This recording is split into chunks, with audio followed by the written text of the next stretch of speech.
दुःखात सुखाची साखर ठेवून जोडली जन्माची नाती। रामाच्या रूपात जपला माणूस मारुती रायाची छाती। वाघाची लीलानी कपाळी टिळा तू जेड अंधारासाठी।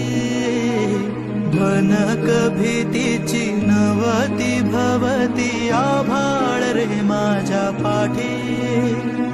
देऊन किनारा मनाच्या होडीचा सारंग